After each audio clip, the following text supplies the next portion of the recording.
Satu ini karena sekarang kita waktunya masuk ke segmen Al-Quran Menjawab.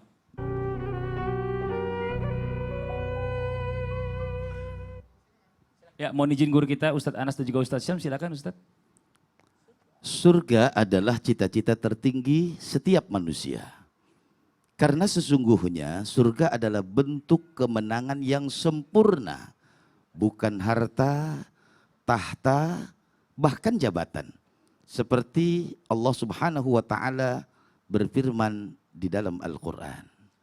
A'udzu billahi minasy syaithanir rajim.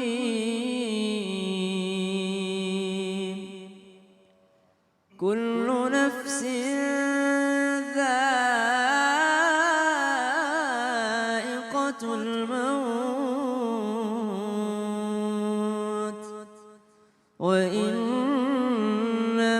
tuwaffawna ujurakum yawmal qiyamah faman zuhziha 'anil nari wa udkhilal jannata faqad faz wa mal hayatud dunya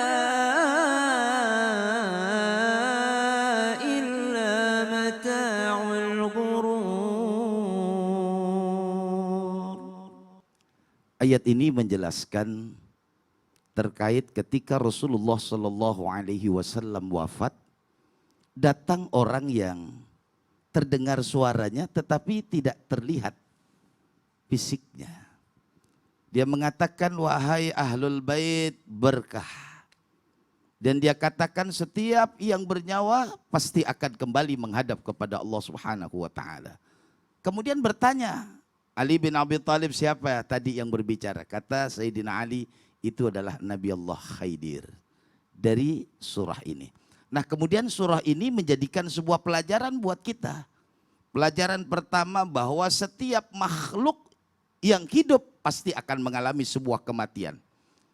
Terkadang manusia siap untuk hidup tetapi belum tentu siap untuk mati. Karena baginda Nabi sudah mengatakan, suatu saat akan datang penyakit kepada umatku.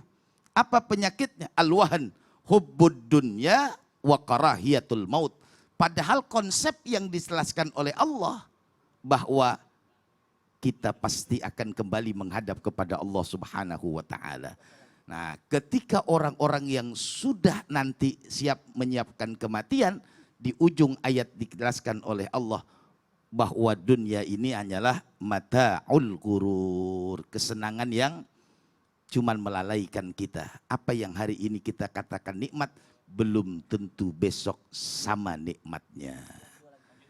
Ya, dan berbahagialah semua penghuni surga, di mana ketika mereka diantarkan kepada surga yang dijanjikan secara berombongan. Dan apakah kita kelak masuk dalam rombongan itu? Allah Subhanahu wa Ta'ala berfirman di dalam Al-Quran.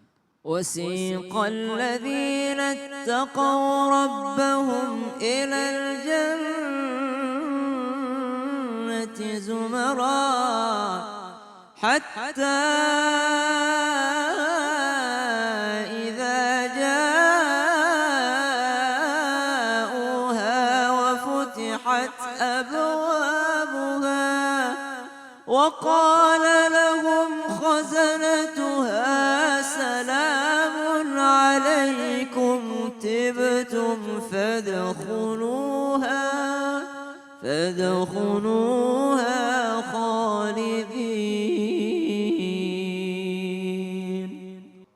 Ayat ini menjelaskan bahwa nanti orang-orang yang beriman masuk ke dalam surga bergelombang, berkelompok-kelompok.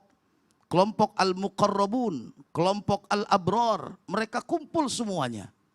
Ketika sudah sampai di depan pintu, mereka datang kepada Nabi Adam. Nabi Adam, siapa ini yang akan membuka pintu surga?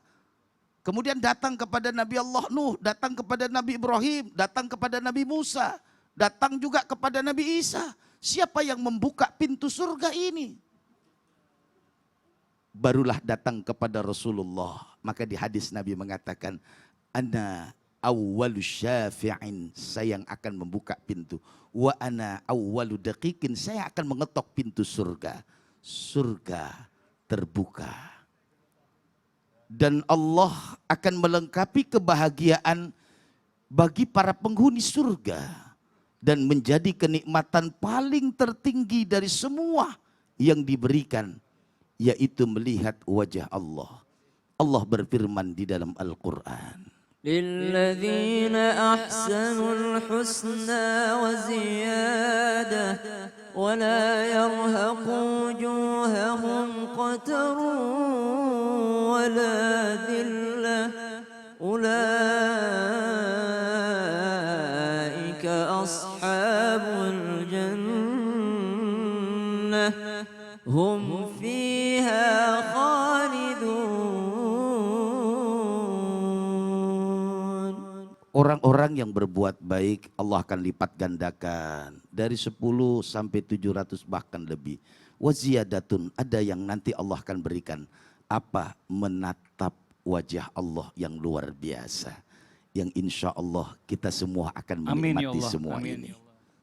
Masya Allah, makasih banyak buat guru-guru kita. Jazakumullah khairan kasiran buat Ustaz Syam dan juga Ustaz Anas. Nah sekarang nih kita lanjutkan lagi nih buat jam yang ada di rumah. Siapa-siapakah lagi kira-kira orang-orang yang auto masuk surga nih. Tapi sebelumnya saya mengajak ada sebuah tayangan ya, tayangan viral nih. Seorang nenek mengaji di rumah yang sudah hampir roboh. Langsung aja kita lihat videonya, ini dia tayangannya.